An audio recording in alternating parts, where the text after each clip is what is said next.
My father's name lights up my phone screen again, sixth time in 24 hours. It vibrates across my marble countertop, the smooth surface a far cry from the scuffed linoleum table where I used to eat overcooked chicken and memorize vocabulary words. I let the call ring out again, pressing the silence button with a sigh that feels too familiar. Outside, Boston is bathed in the amber light of late afternoon. 30 stories up in a downtown condo I paid for myself.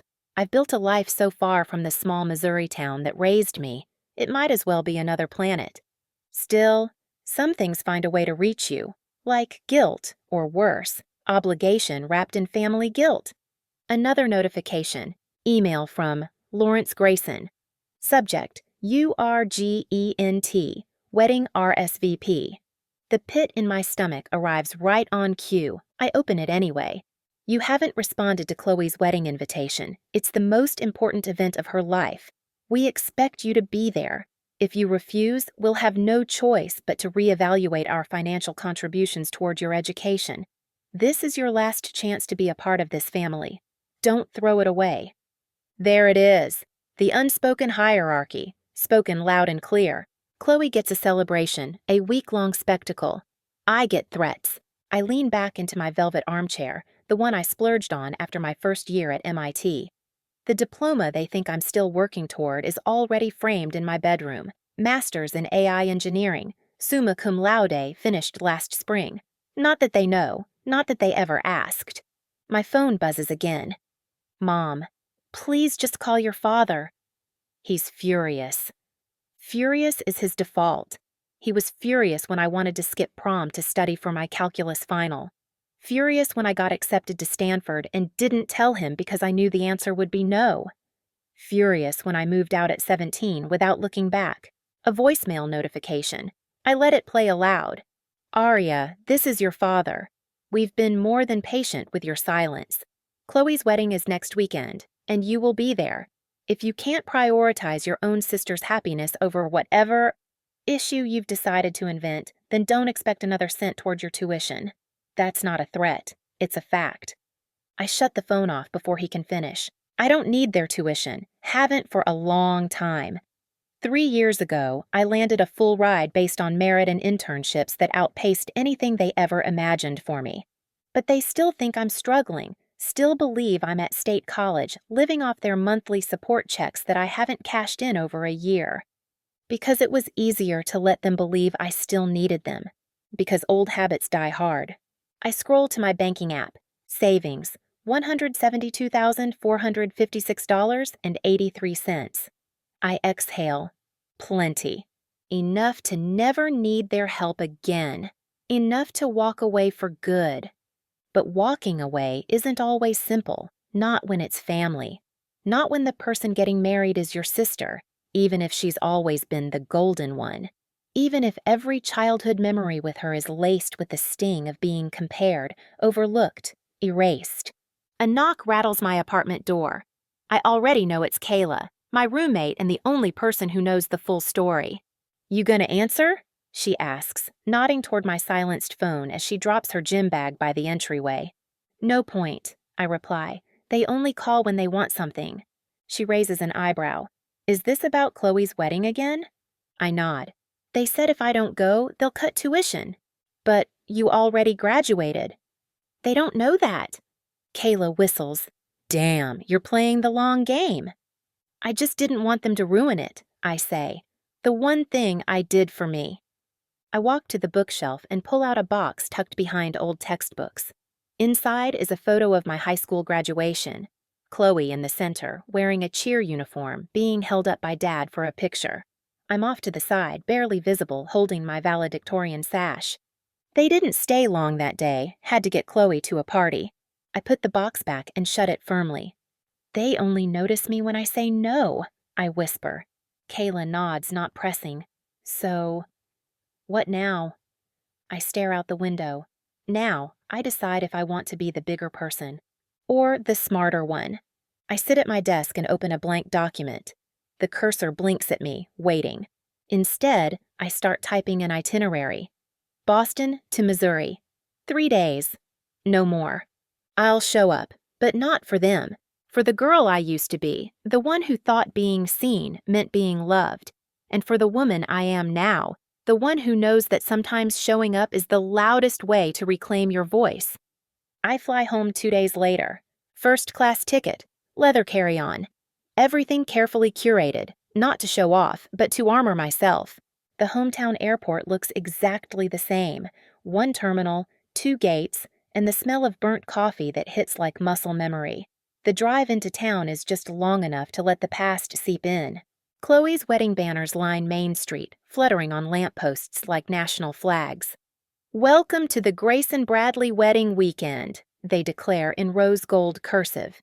Every car I pass, every person I see is already wrapped up in her fairy tale. She always did know how to command a spotlight. I arrive at the family house, a sprawling colonial with navy shutters and a front porch wrapped in white tulle and flowers. It looks like a bridal catalog exploded. There's a valet. A valet in Missouri. As I step out, my mother appears, perfectly composed in a pale pink wrap dress and wedge heels. Her hair is the same golden blonde it's been for the last 20 years. There's not a wrinkle on her face that hasn't been softened by an expensive serum. She doesn't hug me. Instead, she air kisses near my cheek like I'm a visiting diplomat. "Arya, you made it. We were beginning to think—" I let the silence hang. "You sent 27 messages. I figured you'd notice if I didn't show." She smiles tightly. "Well, we're glad you're here. Chloe's had a hard week." Of course she has. Inside, the house smells like vanilla candles and stress. Every surface is covered in place cards, gift baskets, monogrammed towels. Chloe is planning not a wedding, but a coronation. I set my bag down in the guest room, the one they now call the bridal suite overflow. My old bedroom has been converted into a storage space for extra decor. Of course. The last time I stood in this room, I was 17, holding a padded envelope with the Stanford seal on it. Full ride. Computer science. My hands had trembled as I imagined finally being seen, until my father looked up from his newspaper and said, "You'll stay local. We're not paying for you to run off to California." They didn't believe I could succeed.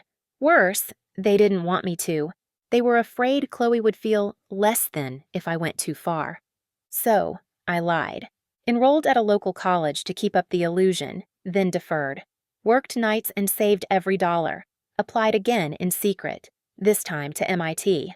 Another full ride. They never even noticed I left. My success grew in the shadows, a vine twisting up the trellis while they watered the golden child. My phone buzzes. Kayla. "You okay? Want me to hack the wedding playlist and replace it with Celine Dion remixes?" I smile despite myself and text back. Tempting. I might need backup, though. "Kayla, say the word. I'll fly in with glitter bombs and subpoenas." Chloe appears in the doorway before I can respond. "Arya," she says, arms open wide. "You came."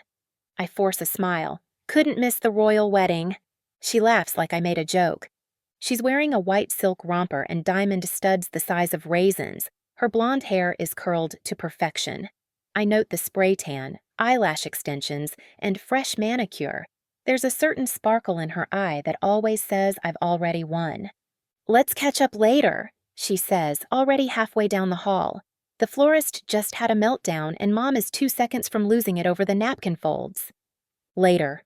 Always later. I wander the house like a ghost. Every corner is layered with memories that only hurt in hindsight. Freshman year. The science fair where I won first place for creating a flood warning system using Raspberry Pi and open source software. My parents skipped the award ceremony to attend Chloe's cheer competition. She placed 6th, junior year. The scholarship ceremony. I gave a speech. Chloe posted a selfie and got 1,000 likes. Guess which one made it onto the fridge? Senior year. I made it to state finals in math. Dad forgot what day it was. Chloe got a C in biology and received a full dinner celebration. I open a drawer in the kitchen and find a folder labeled Chloe Wedding Planning. Inside, there's a full budget, over $75,000. Custom cake, hand-painted invites, a live band from Nashville. I was allowed $200 for my senior prom. Suddenly, the edge of the counter is the only thing keeping me upright. I take a walk outside, barefoot in the lawn, needing air, needing something real. I sit on the porch steps, the same ones I once used as a quiet escape from family dinners where I was never heard. "You okay?" a voice asks. I look up. It's Aunt Mara, my mom's sister. She's holding a tray of cupcakes and watching me with that knowing tilt of the head only a few people in your life ever manage. "Long day," I say. "Long life," she replies, sitting beside me. We watch the lights flicker on one by one in the garden. The sun dips below the horizon, casting everything in gold. "She's always had a way of pulling the spotlight," Mara says gently. I say nothing. "You know, when you got that scholarship to MIT, I was the only one who clapped at the family dinner. Your dad said it was too much, and your mom worried Chloe would feel overwhelmed." I blink. "You knew?" "I knew everything. I used to read your essays when you were little, remember? You had fire. You still do." I shake my head, unable to trust the compliment. "They think I'm still in school." "Let them," she says. "Some people only understand worth when it's printed on a bank statement." The next day, I'm assigned to help with seating charts. Chloe breezes in and out like a hurricane. Her fiancé, Liam, is introduced briefly over brunch. He's charming, overly polished, and already trying to add me on LinkedIn. "You work in AI?" he asks, wide-eyed. "Fascinating. You know my company is developing a proprietary crypto fund run by machine learning. We should talk. I'm always looking for advisors." "Where's the company based?" I ask. "Oh, it's decentralized, mostly international partnerships. We're stealth for now." I nod, but a small alarm bell rings. I've heard pitches like that before, at conferences, in podcasts about fraud. Still, I smile politely. "Sounds ambitious." "Chloe tells me you're kind of the quiet genius of the family," he adds, and for a moment I see something flicker in his eyes. Calculation. I make a mental note to run his name later. That night, I sit at the edge of my bed, laptop open. It's nearly midnight. My reflection in the screen stares back, steady, composed, no longer invisible. I open a blank document, then type 3 words. "Liam Wren scam?" I don't know what I'm hoping to find. Maybe nothing, maybe everything. By the third day, the house feels like a stage set, and I'm a background extra in the Chloe Grayson show. The bridal schedule is written on a whiteboard in the hallway, complete with emojis and glittery markers. Self-care brunch, dress rehearsal, cake tasting. Every hour meticulously planned, not one of them for reflection or reality. I wander into the kitchen early that morning, still in leggings and an old MIT hoodie. Chloe is already there, sipping a smoothie through a gold metal straw, wearing a silk robe that says "Wifey" in rhinestones. "Morning," she chirps. "Can you pick up the cupcakes from Lacey's today? And make sure the lavender ones have edible glitter. I told them 3 times, but they always mess it up." "Sure," I say. "Anything else?" "Oh," she says, brightening. "Liam wants to run a few business ideas by you. He says you're wicked smart." She winks. "I told him to be careful. You can probably spot a scam from a mile away." She laughs, not realizing how close that truth might hit. After she leaves, I grab my laptop from my bag and settle at the dining table, which is covered in monogrammed champagne flutes and Team Bride t-shirts. I open a private browser tab and start digging into Liam Wren. Nothing pops under his real name. No LinkedIn, no formal company website. Odd. I try his Instagram, glossy photos, mostly of cocktails, planes, and motivational quotes about risk and reward. "Don't work for money, make money work for you." That kind of thing. I reverse image search one of his photos, him shaking hands with a supposed crypto billionaire. The original photo belongs to a New York tech investor. The version with Liam's face has clearly been photoshopped. Interesting. I dig deeper. An hour later, I find a Reddit thread titled, "Edward Lambert, Serial Romance Scammer?" A few comments, low traction, but one photo stops me cold. It's Liam. Same smile. Different name. I read faster now. A woman describing how he promised to invest her family's savings into an AI-backed crypto fund, then vanished 3 days before their wedding. $50,000 gone. Another woman chimes in. Same story, different state. Suddenly, I'm ice cold all over. Aria! My mother's voice cuts through my concentration. I slam the laptop shut, heart thudding. Yeah? She steps into the dining room, fidgeting with her pearls. Your father needs help moving the floral stands into the backyard, and Chloe's getting anxious about the welcome bags. I'm doing something important, I say. She raises a perfect brow. More important than your sister's wedding? Yes, so much more. But I don't say that. I nod and get up. In the backyard, I find Dad arguing with a vendor over the exact shade of peonies. His shirt is damp from the humidity, but his voice is sharp with control. Finally, he says when he sees me, help move those crates, carefully. I bite back the urge to respond and start lifting. Later, I sneak into his home office. Still the same dark wood furniture, same wall of certificates and sports memorabilia. I search through his filing cabinet, half hoping I'm wrong, half knowing I'm not. There it is, a signed refinancing agreement from 3 weeks ago, a second mortgage, nearly $100,000 borrowed against the house. The name listed under investment partnership? Wren and West Holdings. My stomach flips. I flip the page. 2 wire transfers, both to offshore accounts. I sit back, stunned. My family, so obsessed with image and security, is being conned in broad daylight, and they don't want to know. They never do. A voice cuts through the thin wall. My mother's. Lawrence, are you sure about this? She asks. 100,000? That's everything we have for retirement. Don't start, Helen, Dad snaps. This is how real men build wealth. Risk is part of it. You said Chloe's future was worth it, but it is. She's marrying someone brilliant. It's called vision. I leave the room before I scream. That night, I go to the one place that's always made sense, the diner where I used to study late into the night. Rosie's diner still smells like cinnamon and grease. I slide into the same red booth I sat in the night I got my Stanford acceptance and told no one. Look who's back, says Margie, the server, grinning. City girl. Hey, Margie. You working on a new world-saving algorithm? She jokes. Something like that. She pours coffee, then leans over and squints at my screen. Her face pales. Is that Edward Lambert? My heart stops. You know him? Not by that name, but my niece, Karen, got scammed by someone who looked exactly like that, claimed he was launching some AI crypto startup, vanished 2 days before their wedding. Wedding? I repeat, cold rushing back. Yup, took her savings, her mom's ring. Whole thing was a nightmare. Can I talk to her? Margie nods slowly. I think she'd want that. An hour later, I'm sitting across from Karen, mid-30s, sharp eyes, shaking hands. She lays out photos, police reports, messages. Every detail matches. He's used 3 aliases, same con, same charm, same exit strategy. My skin prickles with certainty.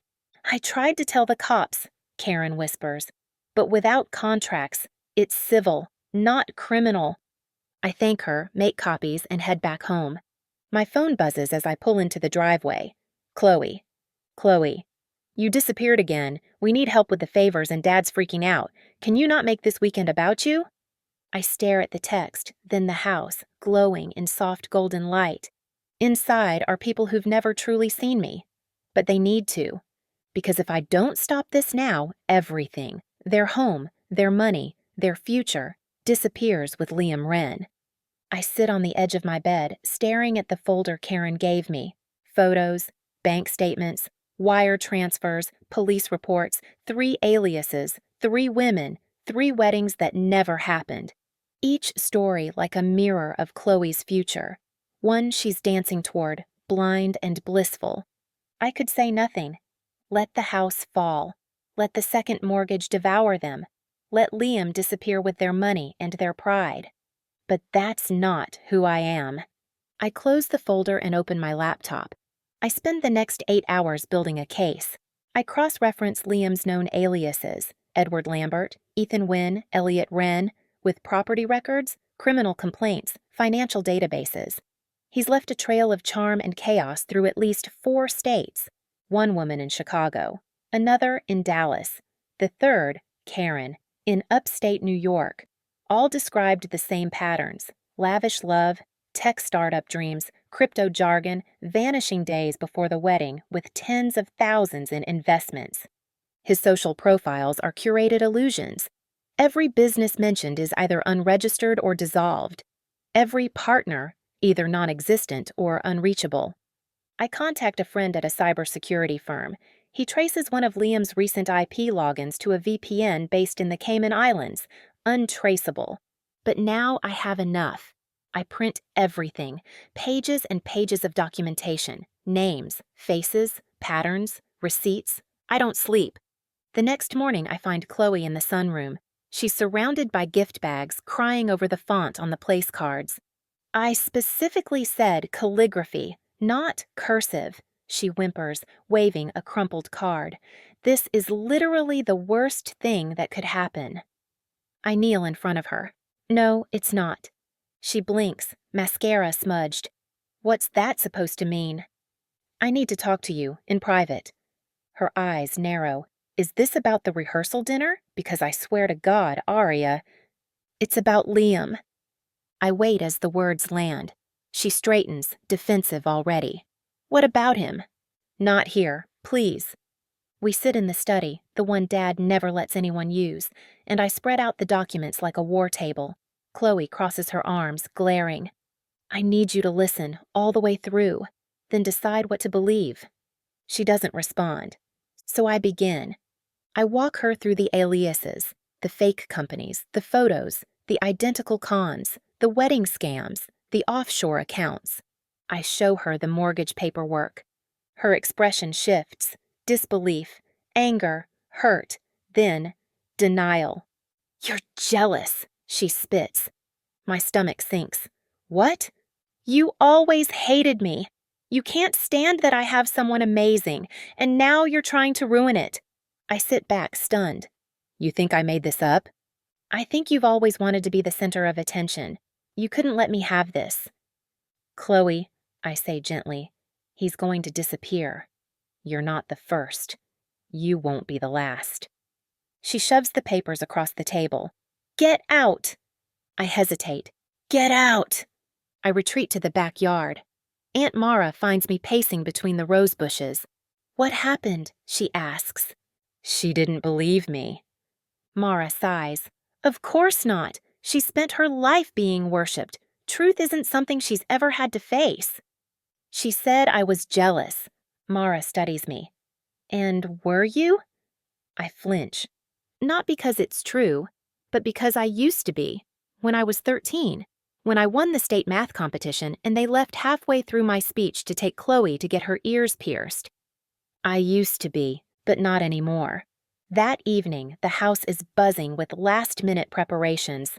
I'm invisible again, a familiar ache. My mother avoids eye contact. My father acts like I don't exist. Chloe cries to her bridesmaids that I tried to sabotage her life. Liam holds her close, whispering into her ear with practiced sympathy. I wonder if he knows I know. Then I catch him watching me. For a split second, the mask slips. There's calculation in his eyes. And fear. After dinner, I return to my laptop and make a decision. I book a meeting with a fraud attorney, then another with a financial investigator. Then I message Karen and the other 2 women. Would you be willing to give a statement? By midnight, I have signed affidavits and 3 willing witnesses. The next morning, I walk into the living room and drop the folder on the coffee table. Chloe, my parents, Liam, all gathered. Champagne flutes still half full from the rehearsal brunch. What is this? My father asks. The truth, I reply. He snorts. We've heard enough of your conspiracy theories. I look at Chloe, read the witness statements. She doesn't move. Look at the wire transfer history, the photos, the names. Liam rises slowly. This is harassment. No, I say, this is proof. I'm calling a lawyer. Please do. I have one too. Chloe's lip trembles. I loved you, She says to Liam, "I gave you everything." His face twists, part pity, part detachment. He shrugs. "This is a mistake." Then he leaves, just walks out. No defense, no denial, no goodbye. And in that silence, the truth lands, heavy, undeniable. Chloe collapses onto the sofa, sobbing. My mother stares blankly at the documents. My father is silent for the first time in my life. That night, I sit in my car outside the house, hands trembling. My phone buzzes. "Kayla, how'd it go?" I reply. "He's gone. They finally believe me." "Kayla, and?" I stare out the windshield at the porch light still glowing, and now they want my help. They don't say a word to me for the rest of the day. The house is quieter now, not in the way it used to be, buzzing with denial and noise that pushed me into corners, but genuinely, eerily silent, like the crash of truth knocked the wind out of everything. The wedding tent stands empty in the backyard. The chairs are still in rows, waiting for a ceremony that will never happen.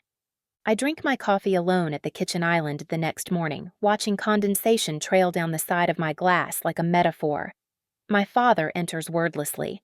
Not even a grunt. He walks past me like I'm part of the architecture. My mother emerges next, pale and fragile without makeup.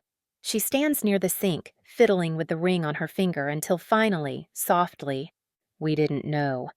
I look up, but don't respond. She tries again. "You were right." The words land like frost. I sip my coffee. Chloe doesn't come downstairs until noon. Her eyes are bloodshot, her shoulders slumped. She's wearing one of my old t-shirts, the same one she used to steal in high school and claim as hers. It's strange how small she looks in it now.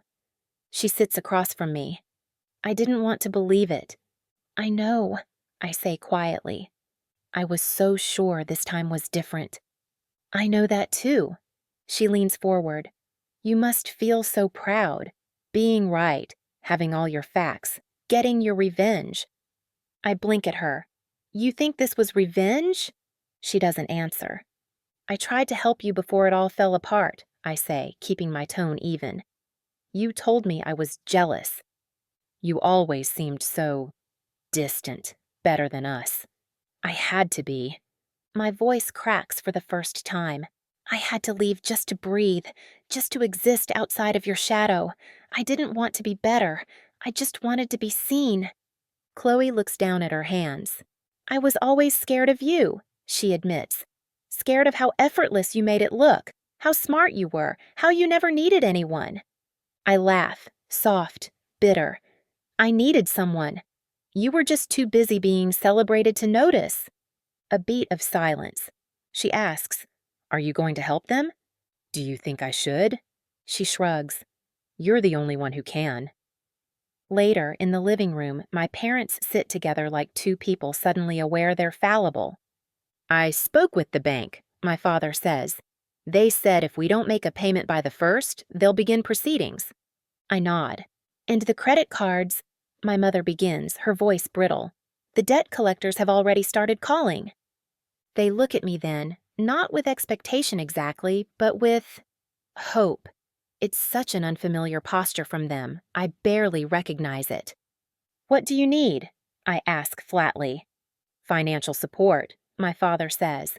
"Just enough to stabilize until we figure out next steps." My mother adds, "And some guidance. We don't know how to recover from something like this." I lean forward, resting my elbows on my knees. "I'm willing to help," I say. "But it's not going to look like you think." My father stiffens. "What do you mean?" "I won't write checks. I won't give you cash. I won't save your image. This is not a free ride. It's a business arrangement." "You think we're some charity case?" My mother gasps. "Number charities don't come with contracts." I stand, open my satchel, and pull out a folder. Here are the terms. A legally binding agreement outlining what I'm willing to pay off directly to the bank, the second mortgage, the credit cards. "But you won't have access to the funds." My father's face reddens. "You can't treat us like clients." "I'm treating you better than you treated me," I say softly. The room stills. My mother takes the documents and scans the first page. Her lips part. This says we have to acknowledge our favoritism? Yes. We have to sign this? She asks, aghast. No, I say. Only if you want my help. She puts the folder down like it burns her. I'll give you time to think, I say. That evening, I sit outside on the porch steps with Aunt Mara again. We watch the neighbors pass by, pretending not to notice the wedding tent being torn down. You think they'll sign? She asks. I don't know, I reply. I hope they do. Why? Because it's the only way they'll ever truly see you. I don't respond. The stars overhead blink in silence. The next morning, I wake to the signed documents on the kitchen counter. 3 signatures, 1 acknowledgement, 1 small miracle. The signed documents sit heavy in my bag as I walk into the office of Rachel Winters, my financial advisor. She's seated behind a desk made of dark walnut, her blazer crisp, glasses perched at the edge of her nose like she already knows more than she'll say. She's the kind of woman who speaks in terms, not feelings, exactly what I need right now. They signed, I say, placing the papers in front of her. She flips through them. All 3? I nod.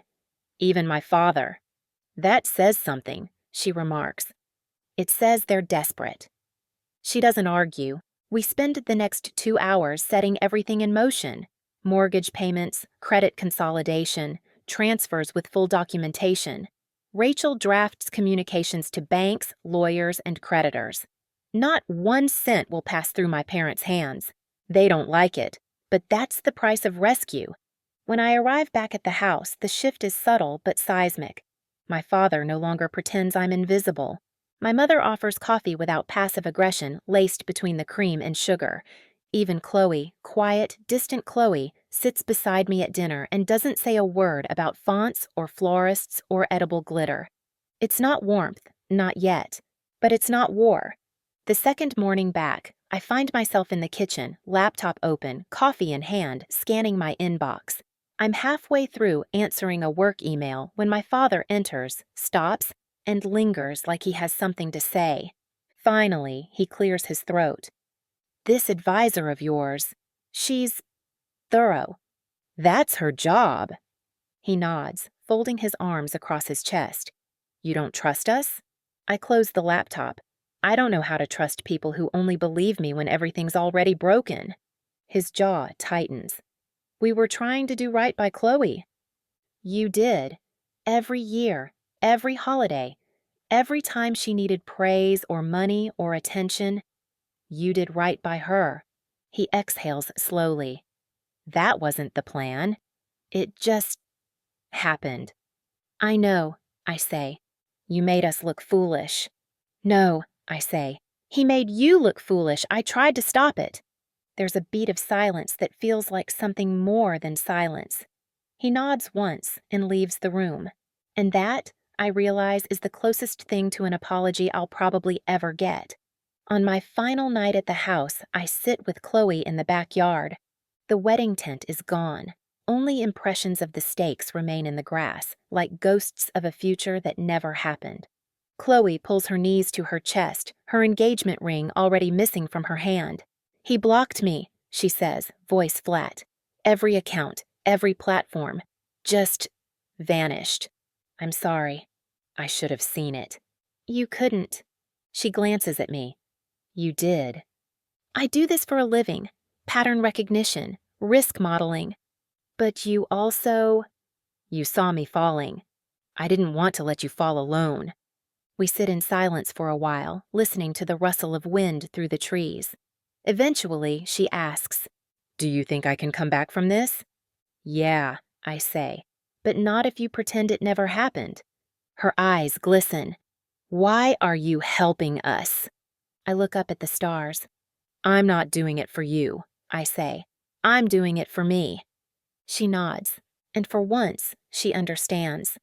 Back in my room, temporarily borrowed from the bridal overflow space, I pack my suitcase. Clothes, chargers, documents. But this time, there's no diploma hidden between layers. It already hangs on my wall back home, proud and visible. I pause before zipping the bag shut and glance around the room. My eyes land on an old bookshelf still holding a copy of A Wrinkle in Time, the first book I ever loved. I pluck it off the shelf and slide it into my bag.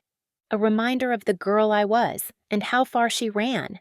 The next morning, I step into the living room with my coat on, bag in hand. My mother rises. "You're leaving?" I said 3 days. My father stands too. "We could use your help. Ongoing, if you're willing." "I'm not," I say simply. "But I'll take your calls. I'll respond to emails. I'll support you legally. But I won't be your financial safety net or your emotional sponge. I've lived like that too long already."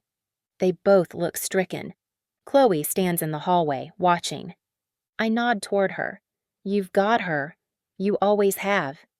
She blinks rapidly, but says nothing, and I don't wait for another word. The airport feels colder this time, not because of the weather, because of the clarity.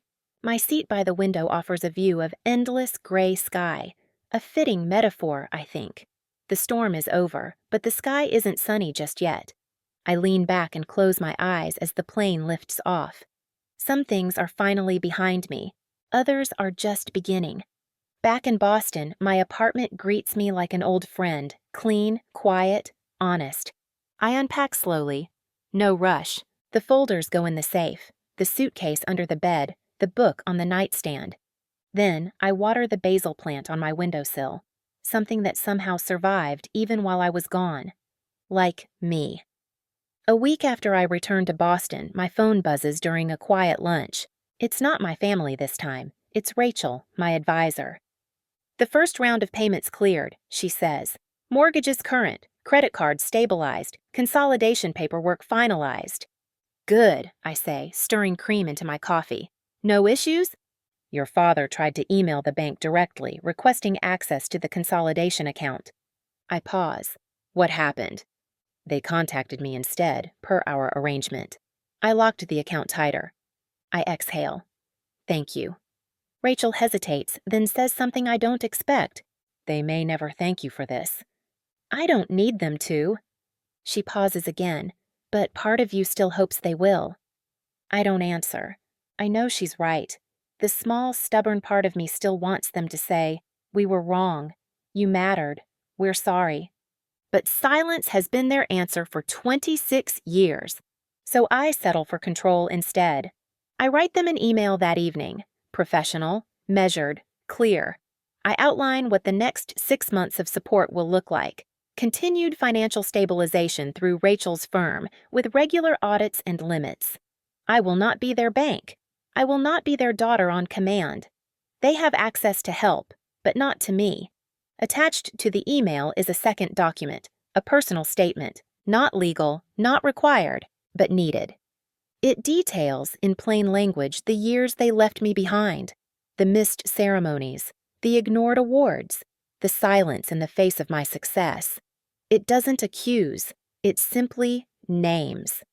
I tell them I'm not asking for anything in return, but that moving forward, honesty is my minimum standard. No reply comes. But the next week, Chloe sends a message. A photo of her therapy intake form. "Starting next Tuesday. I'll keep going if I can afford it. Thanks for giving me that chance." I don't respond with a paragraph. Just a simple, "That's a good start." A few days later, I'm standing in front of a class of high school girls at the community center. We're reviewing financial basics, budgets, savings, how not to get scammed by a limited time investment opportunity. I show them sample emails filled with red flags, fake dashboards promising 20% returns. Tanya, a 17-year-old with eyes like steel, raises her hand. "Did someone try this on you?" I pause. "On someone close to me?" "Did you stop them?" I smile, small and steady. "I tried." "And?" "They didn't listen, but I still told the truth." Her lips twitch into a thoughtful smile. Later, after class, she lingers as the others leave. She tells me her mom's boyfriend keeps pitching her on a crypto opportunity. Something about turning her college fund into exponential returns. Tanya asked to see the ledger. He told her not to worry about the math. I give her the number of a legal hotline and tell her to trust her gut. She squeezes my hand before she leaves. That night, I walk home through dusky light, the city warm with spring. I realize I've become something I never had, a steady voice when things feel unstable. Not for my family, for people who actually listen. A few days later, a thick envelope arrives at my apartment. My mother's handwriting on the front. Inside, a letter. No apology, just a list. A timeline of events she remembers. My spelling bee in 8th grade, the science fair, the scholarship offer, all the things she'd once dismissed, now written down, as if cataloging a museum of artifacts she's only just learned to value. I fold the paper slowly, place it in the back of my desk drawer. Not forgiveness, but a beginning. The sun filters through the curtains of my new home office, casting long, warm lines of light across the desk where I've arranged my life. Calm, organized, chosen, not inherited, built. It's been a year since I walked away from the house that made me small. I don't look back, but I remember. I remember everything. The framed diploma, Master's in AI Engineering from MIT, now hangs in the center of the wall, no longer hidden behind coats or shame or the need to protect someone else's ego. Below it, a photograph. Me and my first 3 mentees from the scholarship program I started last fall. The caption reads, "The Visibility Project." In the early days, the girls didn't say much. They were polite, watchful, careful not to take up too much space, just like I used to be. I remember Sasha, the first to stay after a session ended, lingering by the door. "You really graduated from MIT?" she'd asked, wide-eyed. "Top of my class," I'd said, without softening it. Her smile was small, but it bloomed like a promise. Since then, the program has grown. We're now mentoring over 20 first-generation college-bound young women. We teach financial literacy, imposter syndrome coping strategies, tech career skills, and how to speak up even when your voice shakes, especially when your voice shakes. Outside, my backyard garden hums with new life. The tomatoes are climbing strong, finally gripping the trellis I built in early spring. Basil, zucchini, peppers, all growing where I once thought nothing good could take root. It's become a ritual. Every morning I check on them, coffee in hand, fingers brushing over green leaves. Some things don't grow until you leave the soil that starved you. My phone buzzes. A text from Aunt Mara. Dad asked for Rachel's contact again, still pretending it was his idea to use an advisor. "Your mom planted hydrangeas where the wedding tent used to be. Chloe's been going to therapy every Tuesday." I smile. Not out of satisfaction, but because I'm finally not carrying their outcomes on my back. They haven't tried to pull me back into their orbit. Not once. The boundaries I laid down a year ago, 3 days only, no cash handouts, legal channels only, have held firm. They still don't know the full extent of my salary, of the awards I've won, of the conference I just spoke at in Zurich. But that's okay. That's not what visibility means anymore. Visibility isn't being paraded around as the daughter who came home. It's being known for who I am when no one's watching. Wednesday afternoons are my favorite. That's when I volunteer at the community center downtown, running workshops on personal finance for teen girls. Last week, Tanya, the same one who spotted her mom's boyfriend's scam early, stood in front of the group presenting her own warning signs presentation. She held her shoulders square, her voice clear. "I saw the pattern because someone taught me what to look for," she said. She didn't say my name. She didn't need to. Afterward, she pulled me aside and said, "My mom left him. For real this time." And for the first time, I let myself cry in front of one of them. Just a little, just enough. Back at home, I settle into my kitchen nook, the soft jazz station humming low from the smart speaker. The kettle whistles. Another ordinary day. Except nothing about this life is ordinary to me. It's the kind of life I never thought I could have. Not when I was 10 years old, holding up my straight A report card to a mother who didn't look up from her phone. Not when I was 17, hiding my acceptance letter beneath my mattress so no one would crush the dream before it had a chance to breathe. Not even at 24, standing in my childhood living room with a folder full of evidence, only to be told I was jealous. But now, at 26, I know better, and that makes all the difference. My inbox dings. A scholarship application from a girl named Brielle. Her essay begins with, "When you grow up being overlooked, you learn how to watch everything. You learn how to wait, but I don't want to wait anymore." I read it twice, print it out, add it to the yes pile. Outside, the sky is streaked with lavender and orange.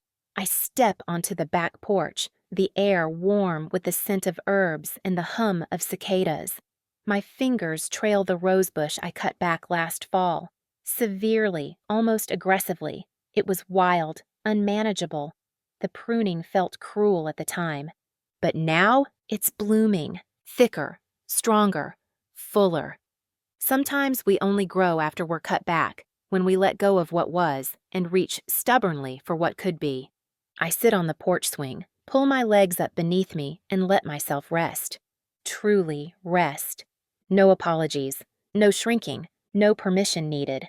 My laptop rests beside me. I open the draft of next year's Visibility Project Scholarship prompt. I revise the final question, the one that matters most. Describe a time your voice went unheard. What changed when you decided to speak anyway? I close my laptop, look out into the quiet, glowing garden. Let the stillness sink in. This is mine, all of it.